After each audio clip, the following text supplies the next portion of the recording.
और अब जो है चुनाव बहुत महंगा हो गया है और लोग कहते हैं ये कि साहब पैसा है तब आप चुनाव लड़ सकते हैं, पैसा नहीं है तब फिर आप टिकट की मांग ही बेकार करते हैं।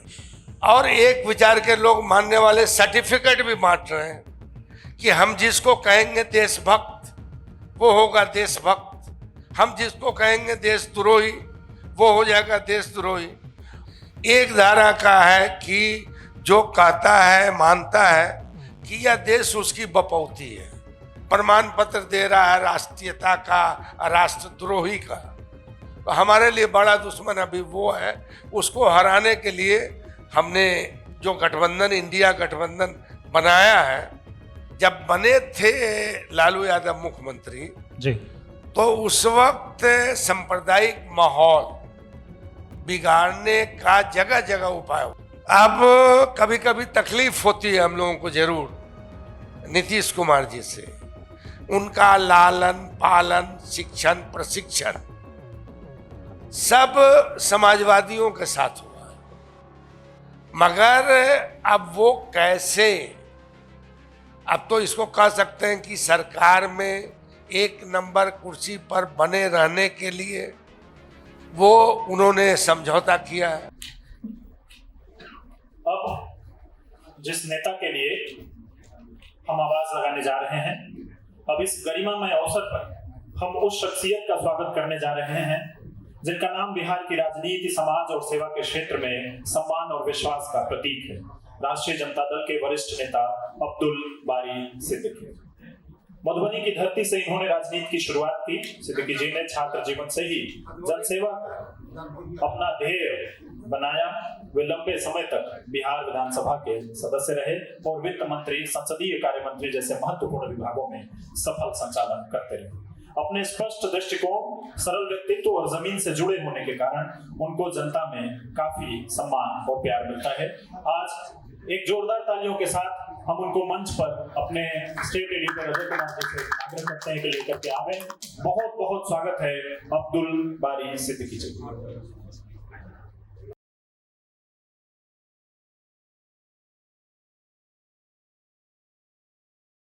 सिद्दीकी साहब प्रतिपक्ष में मुझे लगता है कि प्रायः सत्ता में रहते हुए भी प्रतिपक्ष में ही रहे। बात अगर आपातकाल के दिनों की करें तो पुलिस हर शाम इनके घर पहुंच जाती थी और खुफिया विभाग को यह जानकारी होती थी कि इनके यहाँ बॉम्ब रखा हुआ है। शायद मैं सही कह रहा हूं। और उसके भी पहले चलें, बल्कि उसके बाद 200 रुपया कर्पूरी ठाकुर जी ने इनको चुनाव लड़ने के लिए दिया था। तो बिहार की राजनीति को समझना हो, मुझे लगता है कि 60 के दशक के बाद से लेकर अब तक, 70 के दशक के बाद से लेकर अब तक, तो उसके गवाह हैं सिद्दीकी साहब। आपका बहुत स्वागत। आज की राजनीति को देखते हैं, आपको कैसा लगता है? कर्पूरी ठाकुर जी ने, भारत रत्न कर्पूरी ठाकुर जी ने आपको 200 रुपया दिया। आज आप अगर देखते हैं राजनीति में, आज भी आप सक्रिय हैं, आपको कैसा लगता है?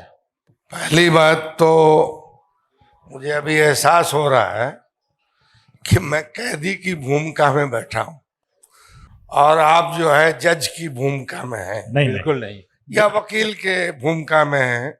जो जीरा कीजिएगा उसका उत्तर, मतलब एक जो शपथ लेना पड़ता है कि जो भी बोलूंगा सत्य और निष्ठा के साथ बोलूंगा, तो वो भूमिका निभाना ही चाहिए। आज की राजनीति और कल की राजनीति दोनों में मुझको लगता है कि आसमान जमीन का अंतर हो गया। एक जमाना था समाजवादियों का, और फिर राइटिस्ट लोग भी, जो सो कॉल्ड राइटिस्ट लोग भी जो थे, तो उनका भी जमाना था, और जो सत्ताधारी दल में उस वक्त होता था उनका एक जमाना था। तो जेपी मूवमेंट में एक्सीडेंटल आ गए।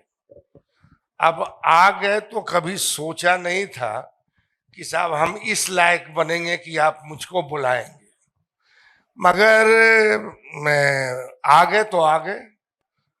तो हमने आपातकाल भी देखा, जेल भी देखा, संघर्ष भी देखा, राजनीति भी देखी और राजनीति का बहुत सारा उतार चढ़ाव भी देखा। मगर मुझको लगता है कि कल की राजनीति में और आज की राजनीति में अब लोग कहते हैं कि दुनिया बड़ी तरक्की की है, हमारा देश भी तरक्की किया है, राज्य भी तरक्की किया है, तो राजनीति करने वाले लोग भी बहुत तरक्की किए हैं। अब उस जमाने में चुनाव जो है बहुत सस्ता हुआ करता था और अब जो है चुनाव बहुत महंगा हो गया है।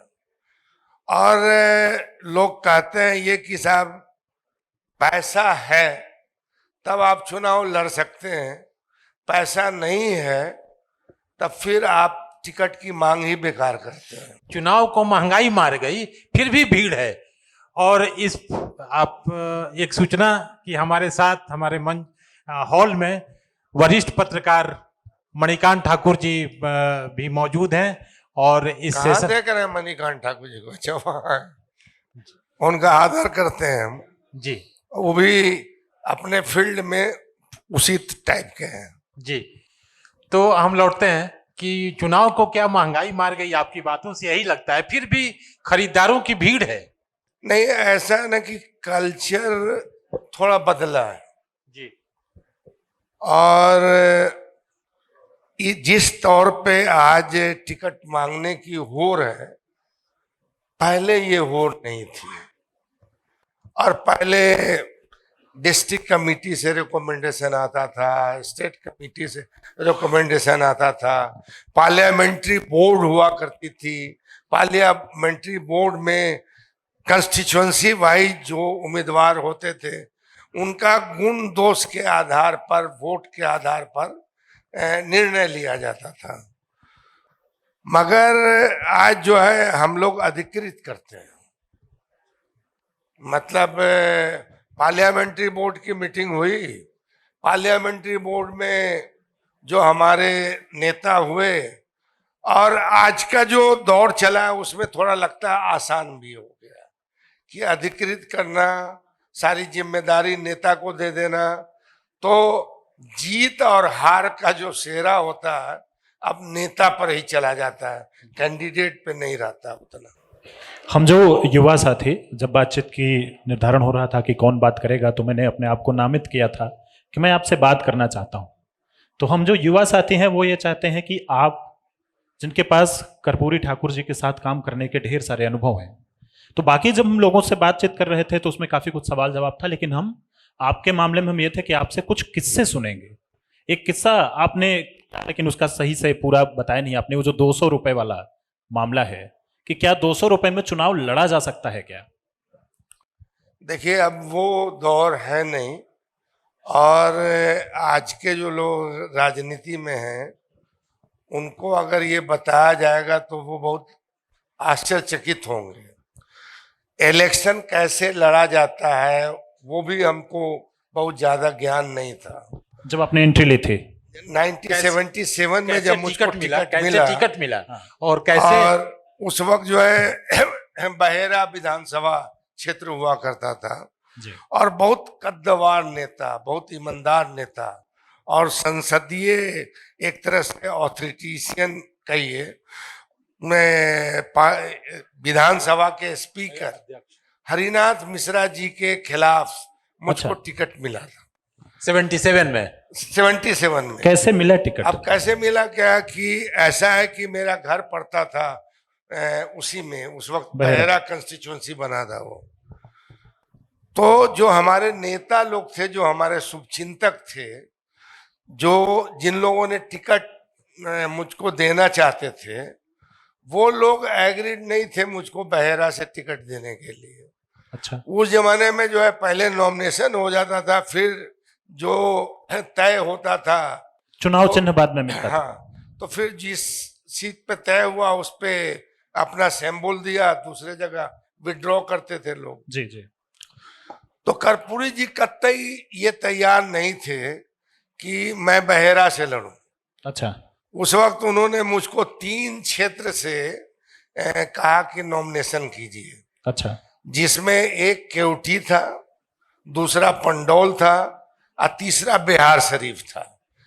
राजनीति हम समझते नहीं थे उतना, हो सकता है उन लोगों ने सोचा होगा कि साहब इस एरिया में मुस्लिम वोटर्स ज्यादा हैं, जी तो हम जाएंगे वहां तो हमको जीतना आसान होगा। जी मगर मेरे चचा जो थे, अब मरहूम हो गए, जी। वो थोड़ी बहुत राजनीति जानते थे। अच्छा तो उन्होंने मुझको कहा कि नहीं, जब लड़ना है तो बहेरा से ही लड़ना है। तो हमने कहा कि नहीं, हम लड़ेंगे तो बहेरा से ही लड़ेंगे, और नहीं तो फिर हमको मत दीजिए टिकट। अच्छा जब हम अर गए तो मतलब दिल महसूस करके कर्पूरी जी ने मुझको टिकट दे दिया जी। बहेरा में। उस वक्त जो है लंबा कैंपेन चलता था, 1.5-2 महीना के करीब। कैसे कैंपेनिंग करते थे? कैंपेन साइकिल से, पैदल से। और आज एक हमारे मित्र भी हैं जो अभी बीजेपी में है, अच्छा सुरेश सिंह नाम है, मुखिया हुआ करते थे। हाँ हाँ तो उस वक्त जनता पार्टी थी, सब लोग एक साथ थे।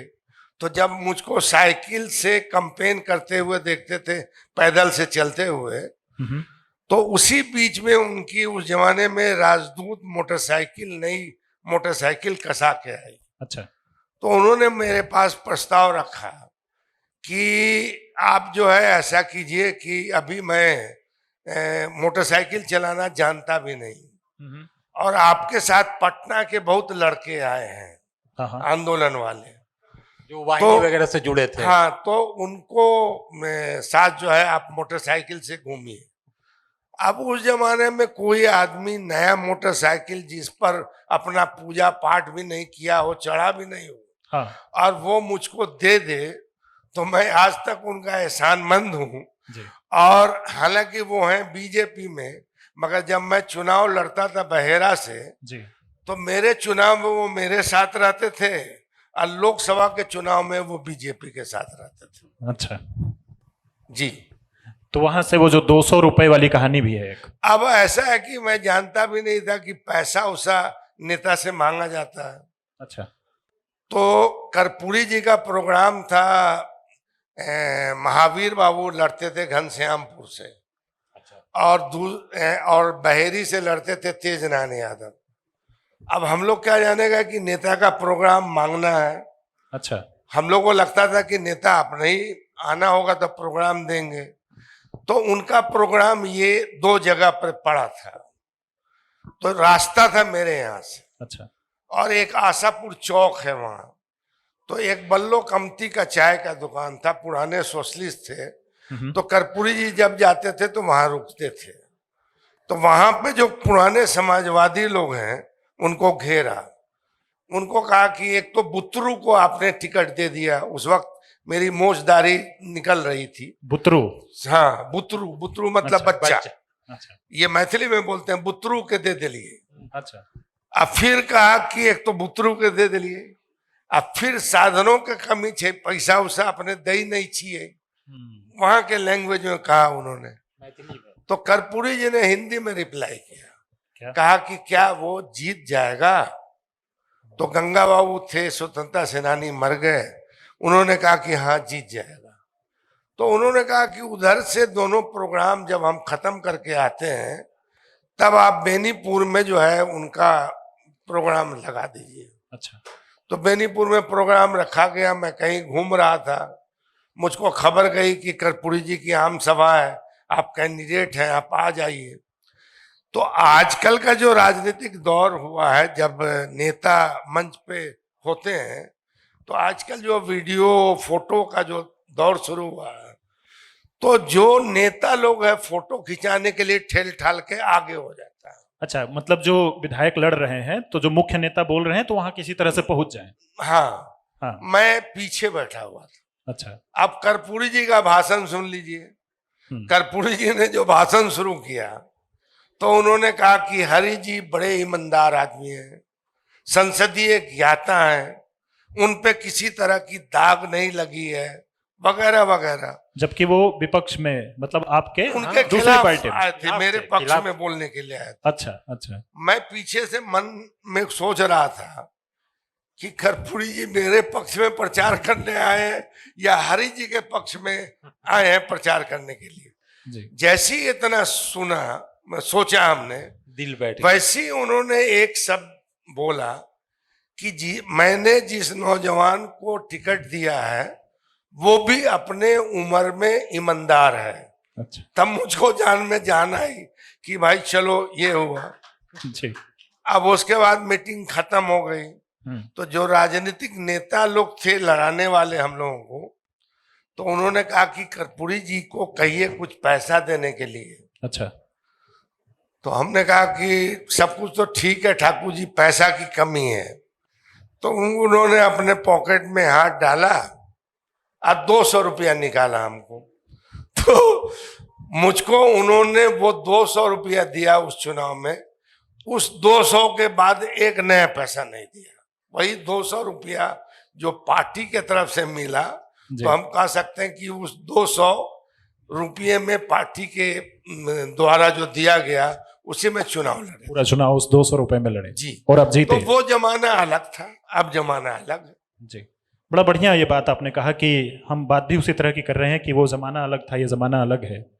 आपका अनुभव लालू जी के साथ, आपका अनुभव तेजस्वी जी के साथ। जी, आपका अनुभव लालू जी के साथ काम करने का, आपका अनुभव तेजस्वी जी के साथ काम करने का।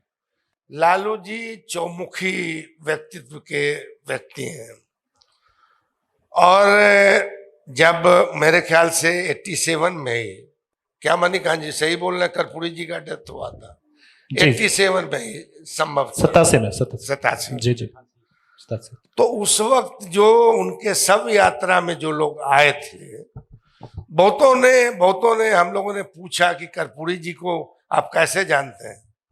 कहा हमने कभी देखा नहीं, मगर हमारा नेता मर गया, रोता था वो। तो उस वक्त जो कर्पूरी जी की छवि का उठ जाना जो था, तो अब नया नेता चुना जाना था। तो नया नेता चुना जाने में खास करके युवा पीढ़ी के जो लोग राजनीतिक थे, तो हम लोगों को लगा कि भाई गरीब घर से लालू जी भी आए। अच्छा। तो हम लोगों ने उनके लिए माहौल बनाया और हम लोग जानते थे कि इस बार जो कर्पूरी की सीट पर बैठेगा वही अगला मुख्यमंत्री बनेगा। लालू जी का सौभाग्य है, एमएलए का उनको आशीर्वाद मिला और वो नेता विरोधी दल चुने गए। नेता विरोधी दल के बाद फिर मुख्यमंत्री बने और फिर समझिए नेशनल इंटरनेशनल नेता बने। जी।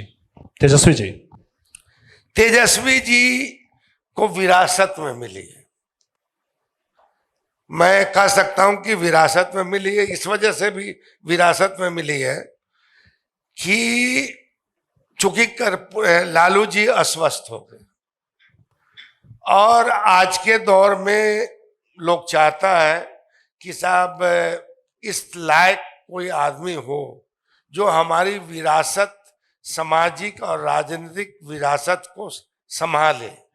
उसमें उपयुक्त व्यक्ति जो है तेजस्वी को चुना गया और वो बने। मगर अब आपने देखा होगा आज ही उनका जो इंटरव्यू आप लोगों ने लिया है, तो मुझको लगता है कि उनमें अब जो है वो किसी भी तरह की बचपना नहीं है और उन्होंने भी बचपन से अपने पिताजी को भी देखा है, राजनीति भी देखी है, तो उनमें मैच्योरिटी आई है और जो कमिटमेंट था पिताजी का या विचार का वो बहुत हद तक आई है। जी, तो ये जानना चाह रहे थे कि आपने कहा कि कमिटमेंट और बाकी चीजें, तो क्या लगता है कि तेजस्वी जो एक तरह से विपक्ष को लीड कर रहे हैं बाकी महागठबंधन के घटक दलों को, इस चुनाव में आपको क्या लगता है कैसा उनका प्रदर्शन होने जा रहा है? मतलब उनका मतलब महागठबंधन का। देखिए, मेरा मानना है जो माहौल बना है, मैंने पहले कहा कि कर्पूरी ठाकुर की कुर्सी पर बैठने वाला व्यक्ति ही मुख्यमंत्री आगे बनेगा, ये गरीबों की धारणा थी और वो बने। और अभी का जो माहौल है, खास करके राजनीतिक माहौल, सामाजिक माहौल, प्रशासनिक माहौल, महंगाई, भ्रष्टाचार वगैरह वगैरह जिस तरह का माहौल है, तो इस बार देख रहे हैं कि मतलब एक तो कास्ट बेस्ड सोसाइटी है, उसको थोड़ा छोड़ दीजिए, तो लोग बोलते हैं कि इस बार एनडीए जाएगी और इंडिया आएगी। तो इंडिया जब आएगी तो उसका लीडर बिहार में हम लोगों ने मन बना लिया है, मान लिया है कि साहब तेजस्वी आएंगे। जी, अब जब चूंकि उस तरफ हम बात कर रहे हैं, तो आपने शुरुआत में कहा कि अब लीडर्स अधिकृत कर देते हैं कि किन लोगों को मतलब चुनाव में लड़ाया जाना चाहिए। पहले वहां से जानकारी आती थी कि किसको चुनाव लड़ाया जाना चाहिए था। ये जो बदलाव आपने कहा, तो इस बदलाव में एक चीज ये बताएं कि पहले कोई व्यक्ति विधायक बन गया उसके बाद की भूमिका, और आज कोई विधायक बन गया उसके बाद की भूमिका। विधायक बनने के बाद आपके दशक, आपके समय में, शुरुआती दिनों में कोई विधायक बना, उसके बाद वो 5 साल क्या करता था, आज का कोई विधायक बनता है 5 साल क्या करता है? देखिए, राजनीति में जब हम हैं तो राजनीति विचार के आधार पर चलती है। एक तरफ हम लोग जिस विचारधारा से जुड़े हैं उसमें सामाजिक न्याय, धर्मनिरपेक्षता, गरीब वगैरह वगैरह है। अब उसमें एक जमाने में था 77 में महंगाई दूर करो, शिक्षा नीति में आमूल परिवर्तन करो, भ्रष्टाचार समाप्त करो वगैरह वगैरह। मुझको लगता है कि कमोबेश वो स्थिति पैदा हुई है अभी।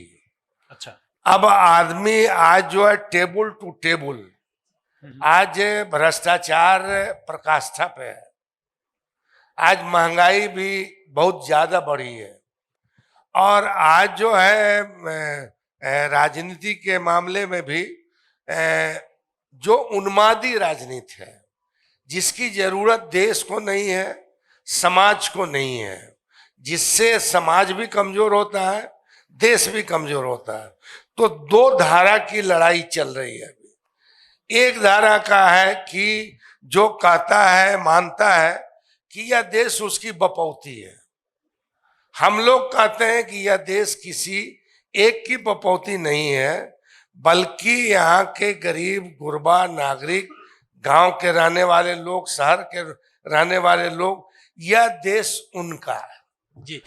और एक विचार के लोग मानने वाले सर्टिफिकेट भी बांट रहे हैं कि हम जिसको कहेंगे देशभक्त वो होगा देशभक्त, हम जिसको कहेंगे देशद्रोही वो हो जाएगा देशद्रोही। और आजकल एक, अब नाम नहीं लेते हैं, आप लोग समझदार हैं और हम लोगों से काबिल आदमी, तो आप लोग जानते हैं कि कौन लोग सर्टिफिकेट बांट रहे हैं। अगर हम कुछ बोल दें तो क्या बोलेगा, पाकिस्तान भेजवा देंगे। अरे भैया, पाकिस्तान से मेरे को क्या लेना देना? मेरा बाप, दादा, परदादा, चिरदादा, लकड़दादा यहीं के मिट्टी में पैदा हुआ है, यहीं गड़ा है, यही हमारी माँ है, यही हमारा देश है, इसी समाज में हमको रहना है। मगर किसी व्यक्ति के राष्ट्रीयता पर कोई आदमी अगर उंगली उठाता है तो बहुत तकलीफ होती है। जी, मुझे ध्यान आ रहा है कि 90 में जो लालू प्रसाद जी की सरकार बनी उसमें भी आप मंत्री थे, और उसके बाद 90 में मैं सरकार में नहीं था, एक तरह से इनडायरेक्ट सरकार में जी, था। और उसके बाद फिर राबड़ी देवी जी के सरकार में भी आप मंत्री रहे। उस फेज को जंगल राज कहा जाता है, और ऐसा लोग बोलते हैं, माने आपके विपक्ष की जो पार्टियां हैं जंगल राज कहती हैं। तो अब उसके बारे में आप क्या कहें? अब ठीक है, देखिए कुछ लोग नारा गढ़ने में माहिर होते हैं, और मतलब मैं फिर इसको कर्पूरी ठाकुर से जोड़ता हूं। मैंने अपने जीवन में अभी तक बहुत लोगों से, बड़े अच्छे अच्छे समाजवादी नेता से मेरा संपर्क रहा, मगर जो कर्पूरी ठाकुर का कमिटमेंट था रहन सहन खान पान सारा चीज में, वो दूसरे में नहीं रहा। मगर कर्पूरी ठाकुर जी ने जब सरकार में आए तो बहुत सारे गरीबों के लिए क्रांतिकारी कार्य भी किए, मगर वही जब सामाजिक उत्थान के लिए उनका टाइम का जो आरक्षण फॉर्मूला था, मेरे ख्याल से दी बेस्ट फॉर्मूला था। 12% for annexure 1, 8% for annexure 2, 3% for महिला, 3% ऊंची जाति के गरीब लोगों के लिए। मगर यहाँ मणिकांत जी से लेके बहुत सीनियर लोग बैठे हैं, उस वक्त कर्पूरी जी को यही उन्मादी लोग जो आज सामाजिक न्याय के विपरीत और लालू जी को के बारे में भी नया नया कई तरह का नारा करे हुए हैं, तो उस वक्त कर्पूरी जी के बारे में कहते थे आरक्षण कहां से आई। अच्छा, दूसरा लाइन हम नहीं बोलेंगे, समझा कि नहीं। अब आप समझदार हैं, फला फला कि बोलते थे कि माई भी आई। तो जब कर्पूरी ठाकुर जैसा आदमी जो आज के युग में राजनीति में देवता तुल्य था, उसके मुंह पे बगल में आमने सामने आरक्षण के टाइम में गाली दिया करता था।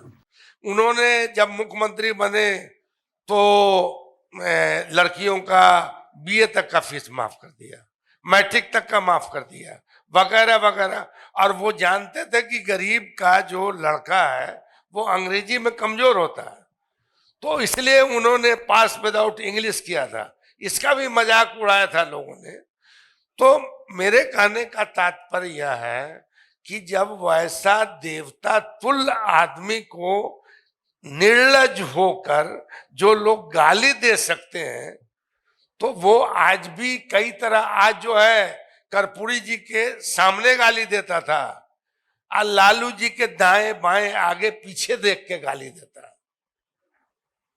फर्क इतना ही है। तो चुनाव में आप चुनाव की धड़कन, लोगों की धड़कन, समाज की धड़कन आप महसूस कर रहे होंगे। तो जैसा कि आपने कहा कि जो चुनाव होने वाला है और उसके नतीजों के बारे में आपने संभावना भी जाहिर की, तो क्या लगता है कांग्रेस के साथ उसके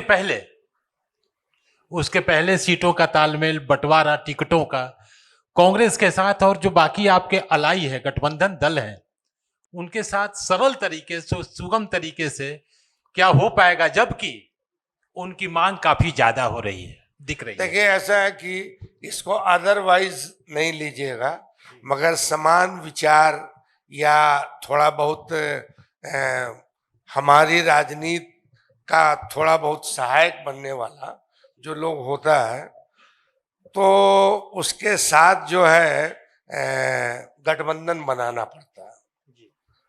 और आप देख लीजिए ना, 77 की ही बात ले लीजिए, उस वक्त इतने बड़े बड़े महापुरुष थे, मतलब लोकनायक जयप्रकाश नारायण से लेके मधुलिमय और जॉर्ज फर्नांडिस से लेके, और बीजेपी में भी बड़े बड़े सारे नेता थे।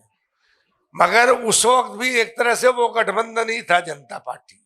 अगर गठबंधन नहीं होता तो बिखराव नहीं होता, बिखराव हो गया। मगर एक बार कहा जाता है ऐसा, कि इसको अदरवाइज नहीं लीजिएगा, कहा जाता है स्ट्रेटजिकली कि बड़े दुश्मन को हराने के लिए छोटे दुश्मन से समझौता करना पड़ता है। ये मैं साफ गोई से बोल रहा हूं।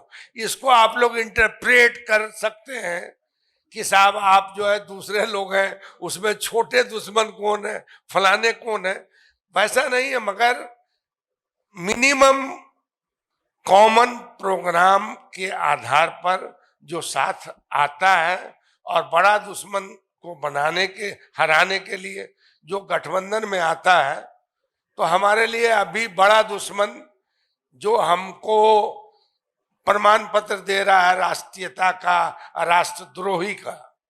तो हमारे लिए बड़ा दुश्मन अभी वो है, उसको हराने के लिए हमने जो गठबंधन, इंडिया गठबंधन बनाया है, वो जीतेगा। राजद की जब भी बात होती है MY समीकरण जरूर आ जाता है। यह जो चस्पा होता है राजद के साथ सामाजिक आधार के तौर पर, क्या आपको लगता है कि यह जो MY है यह आपके विकास में या समाज में और फैलाव की दिशा में बाधा है? देखिए, प्रचारित तो किया गया MY समीकरण का, मगर आपको स्मरण होगा कि शुरुआती दौर में जब लालू जी चीफ मिनिस्टर बने थे तो वो कहीं जाते थे तो उसको दूसरे लोग, विरोधी लोग जो है लालू जी का नाटक कहते थे। मगर लालू जी किसी बूढ़ी को बुला लेना, उसको जो है साड़ी पहनवा देना, उसको मंच पे जगह देना, किसी में गरीब के बच्चे को बुला लेना, उसको नहवाना, उसको कपड़ा पहनवाना, तो एक में कह सकते हैं कि ये बहुत बड़ा बुनियादी परिवर्तन नहीं है, मगर परिवर्तन इतना है कि उसको हौसला देना। तो अब लालू जी का जो टाइम था तो उसमें जो लोग पिछड़ गए थे, अत्यंत पिछड़ी जात के जो लोग कहते हैं वगैरह वगैरह जो लोग हैं, तो टिकट में भी उन्होंने उनको प्रतिनिधित्व दिया और राजकाज में भी प्रतिनिधित्व दिया, और फिर जो सरकारी महकमे में जो पोस्टिंग, जो आजकल कहता है क्रीम पोस्टिंग, तो क्रीम पोस्टिंग में भी वैसे लोग आए जो लोग नेग्लेक्टेड थे लोग। एक मिसाल अब हम आपको दे रहे हैं। हमारे यहाँ एक MLA हुआ जिसका नाम था मोहन राम। तो उस वक्त ये अभी जो क्षेत्र है वो रिजर्व क्षेत्र था जी, दरभंगा ग्रामीण। 95 में शायद ये जीत के आए थे। तो लालू जी कहीं डाक बंगला पर या वो जो एयरपोर्ट के सामने वाला जो NH का IB है उस पर बैठे हुए थे। कहीं की सिद्दीकी सब तोराइया से इधर उधर वाला आदमी आ रहा है, कोई गरीबा कमजोर टाइप का एकदम शेड्यूल कास्ट का आदमी नहीं आ रहा। तो हम कहे एक आदमी तो आया था मेरे यहाँ, मगर वो एकदम ये लगा पता नहीं चुनाव लड़ सकता है या नहीं लड़ सकता है। अत्यंत गरीब, अत्यंत गरीब, अत्यंत गरीब जी। किस हालांकि गरीब उस तरह से नहीं था, जात से बहुत अच्छा। जाति का डोम था। अच्छा, तो हमने कहा कि एक डोम जाति का है मोहन राम, वो तो आया था टिकट के लिए, कहीं डोम है? हम कहा हाँ। कहीं उनको बुलवाओ। तो बेचारा डोम था, वो जाते के साथ पैर पे गिरा वो, तो वैसे कहीं बट, तो कहीं कितना पढ़ा लिखा है? तो उसने कहा कि हम AA है। तो कहीं AA है। तो उनका जो लालू जी का स्टाइल है, कहीं भागो जाओ, तुमको टिकट दे दिया, तुम जाके तैयारी लड़, जाके उसको टिकट मिला। इस तरह के बहुत सारे ऐसे लोग हैं, समझा कि नहीं, जिनको टिकट लालू यादव ने अपने काल में उस जमाने में दिया था, जिसकी कोई वजूद नहीं थी, उसको टिकट दिया। वजूद नहीं थी। लेकिन एक बात ये भी आप पर आरोप लगाया जाता है कि आपने खास तौर से मुसलमानों को डरा धमका के रखा इतने सालों तक, ताकि वो आपके फोल्ड से बाहर न जाएं। इसमें कितनी सच्चाई है, क्योंकि आप काफी करीब से उस पार्टी में रहे हैं जो एक तरह से ड्राइविंग। देखिए, माइनॉरिटी में जो मुस्लिम माइनॉरिटी है वो सबसे बड़ी आबादी वाला माइनॉरिटी है, और भारतीय जनता पार्टी या सांप्रदायिक में राजनीति करने वाले लोग जी। वो जैन के साथ, बौद्ध के साथ, क्रिश्चियन के साथ जो हिंदू मुस्लिम का मामला नहीं बना सकते। हाँ। तो वो जो बनता है वो उन्माद की राजनीति कहिए, वो एक संगठित विचारधारा वाले लोग वो हिंदू मुस्लिम से माहौल बनाते हैं। तो अब जैसे लोग कहते हैं कि आप डरा रहे हैं, तो मनी खान जी को हम बार बार कह रहे हैं कि ये साक्षी हैं, समझा गया। जब बने थे लालू यादव मुख्यमंत्री जी, तो उस वक्त सांप्रदायिक माहौल बिगाड़ने का जगह जगह उपाय हुआ था। उस वक्त ये झारखंड नहीं बना था, 90-91 ये बिहार था। संयुक्त तो हुआ। उसमें सीतामढ़ी भी, दंगा हुआ। यहाँ पटना सिटी भी, रांची भी, वगैरह वगैरह। अब उसको आज का लोग कहेंगे कि लालू यादव नाटक करते थे। लालू यादव हमसे उस वक्त यही काम लेते थे, समझते थे कि साहब ये मुस्लिम है तो मुस्लिम लोग अपना दुख दर्द जो है ईमानदारी से इनको बता सकता है। तो वो मुझको टेलीफोन होता था, मोबाइल उस वक्त बहुत कम था, टेलीफोन पर बैठा देते थे। तो अब जो है पटना सिटी से आ रहा है, खचकल्ला से आ रहा है, सीतामढ़ी से आ रहा है, वगैरह वगैरह, उसको हम नोट करते थे। और वो जाते थे घूमने के लिए, और घूम के जब आते थे तो वो मुझको कहते थे, एक रिजवी करके डीएसपी हुआ करता था यहाँ पटना सिटी के तरफ का, उस वक्त पता नहीं इंस्पेक्टर था या क्या था। तो उन्होंने कहा कि सिद्दीकी बताओ, साला गए थे वहां से एक छोटे से रूम में जो है करीब 40-50 मुसलमान जो है डरा सामा हुआ बैठा हुआ था। तो उसको जो है हमने पुशअप किया और फिर एडमिनिस्ट्रेशन को बुला के ये किया। और वो जो रिजविया था वो डर से अपने बचने के लिए जो है वो घर पे सोया हुआ था। ये चीज बताएं। उसके बाद फिर बता रहे हैं आपको सीतामढ़ी का। अब भले नाटक कहो आप, सीतामढ़ी में as a chief minister Lalu Yadav motorcycle से भी घूमे उस एरिया में। रांची में भी जाकर उन्होंने कैंप किया। उस पर बेचारा वो सजल चक्रवर्ती डीसी हुआ करता था, मोटा ताजा, समझा क्या नहीं, वो भी बेचारा मोटा ताजा होके लालू यादव के साथ दौड़ता था।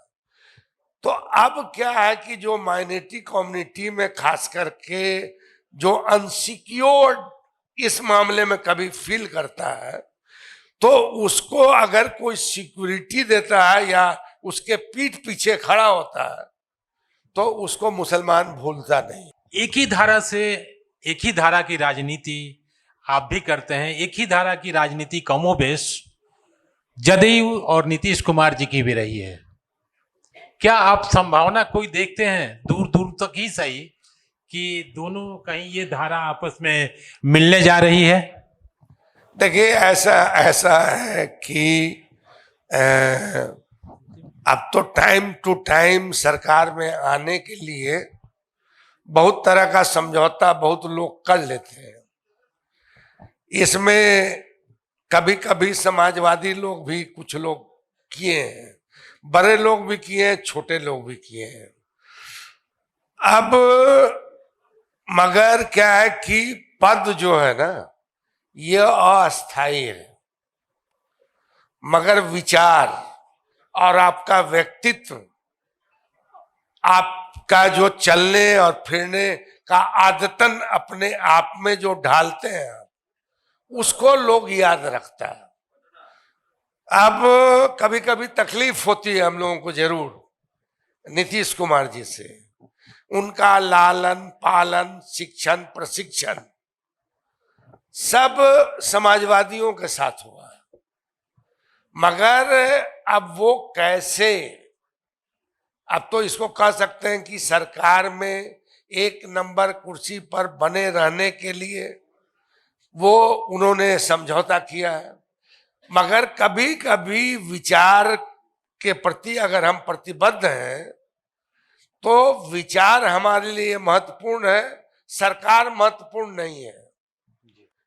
हम लोगों को अफसोस जरूर होता है कि जो आदमी का लालन पालन शिक्षण प्रशिक्षण समाजवादियों के बीच से हुआ, वो फिर उनके गोद में इतने लंबे समय से कैसे बैठे हुए हैं।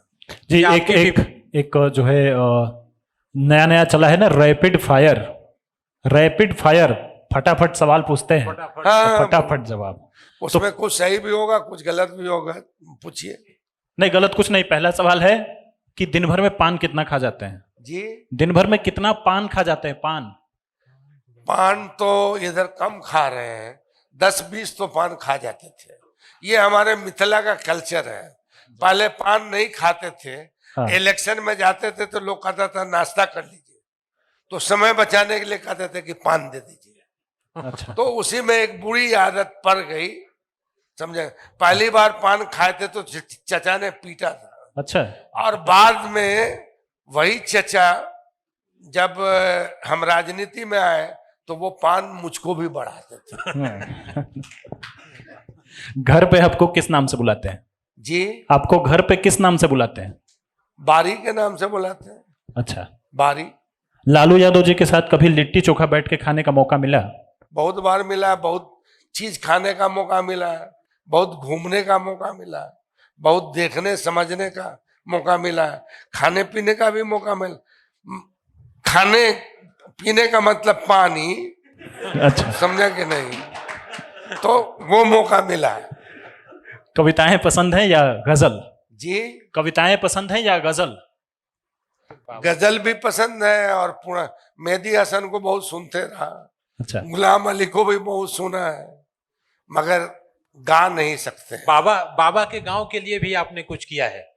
बाबा के गांव के लिए आपने अपने देखिए, मैं मतलब अब इस पे अपनी बड़ाई नहीं, हमारे क्षेत्र के थे और आप लोगों के सीनियर भी रहे हैं सुकांत जी, उनके पिताजी थे बाबा नागार्जुन।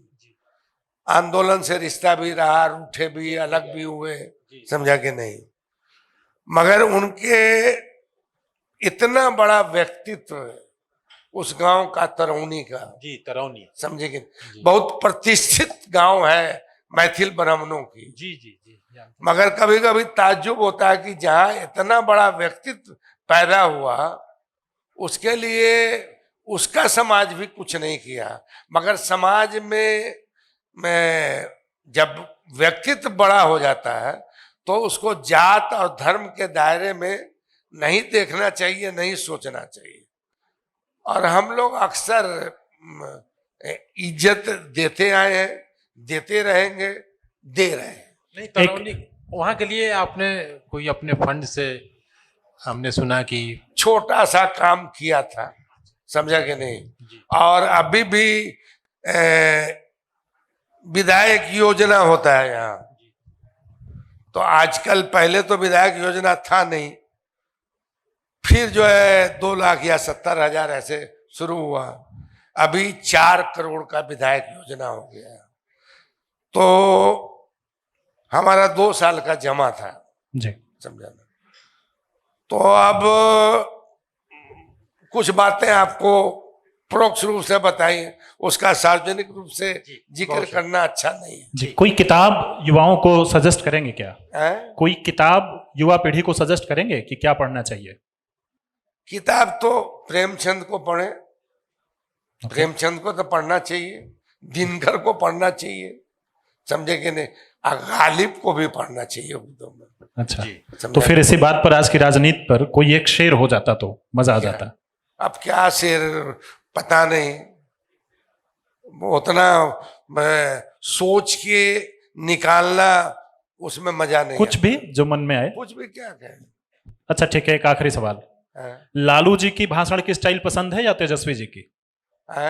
लालू जी की भाषण की स्टाइल पसंद है या तेजस्वी जी की? भैया लालू जी हैं, लालू जी हैं। लालू जी बनने में बहुतों को बहुत वक्त लग गया। बहुत शुक्रिया, आपने एक इतिहास के कालखंड में हम सबको ले गए और बिहार के बारे में, बिहार की राजनीति के बारे में आपने बहुत ही अपने तजुर्बे से काफी कुछ हम लोगों को जानकारी दी। नहीं, बहुत अच्छा किया आपने कि मुझको बख्शा। आप बहुत तरह का विवादित राजनीतिक सवाल मुझसे आपने नहीं किया। नहीं, हम लोग विवाद वाले हैं नहीं। तुमको तो हम जानते हैं विवाद वाले हो नहीं। तो आपका बहुत आभार, प्रभात खबर के इस मंच पर आए। और मेरे इसके लिए- जैसे छोटे व्यक्ति को बड़े मंच पे बुला के आपने मुझको गौरवान्वित किया। इतना के लायक अभी हम नहीं है। धन्यवाद। नहीं सर, हम अपने वाइस प्रेसिडेंट विजय बहादुर जी से आग्रह करेंगे कि वो आपका धन्यवाद ज्ञापन करें। सबसे पहले मैं प्रभात खबर परिवार की तरफ से अब्दुल बारी सिद्दीकी जी का धन्यवाद देना चाहूँगा। सुबह से बहुत सारे नेताओं को सुनने का अवसर हम लोगों को मिला। अलग अलग तरह के विचार हैं और ये अलग तरह का विचार है। ऐसा लगा कि पूरे बिहार का 90 से पहले से लेकर आज तक का परिभ्रमण हम लोगों ने कर लिया। और इसीलिए लगता है इस तरह के संवाद की सार्थकता इसीलिए है कि जब हम संवाद करते हैं, जैसा अजय जी ने कहा कि रोज इस सभागार में कार्यक्रम हो रहे हैं, और किसी ने कहा कि भाई किस तरह के कार्यक्रम हो रहे हैं, जैसे होता है कि मुर्गा लड़ाने का कार्यक्रम हो रहा है। तो बेसिकली जो संवाद इस मामले में अलग है कि हम हर तरह के विचार सुनते हैं। हर इंसान का अपना विचार है और इंसान विचार के हिसाब से जीता है। लेकिन इंसान को अपने दिमाग की खिड़कियों को खुला रखना चाहिए कि हो सकता है कि जो मैं सोचता हूं उसमें कोई ऐसी बात हो जो कमी हो, या मैं कोई ऐसी बात सुनूं जो मुझे परिष्कृत करे। तो मुझे लगता है अब्दुल बारी सिद्दीकी को साहब को सुनना अपने आप में एक बहुत ही अनूठा अनुभव है। मैं पुनः प्रभात खबर परिवार की तरफ से उनका आभार व्यक्त करता हूं। धन्यवाद। प्रभातखबर.com, विश्वास वही,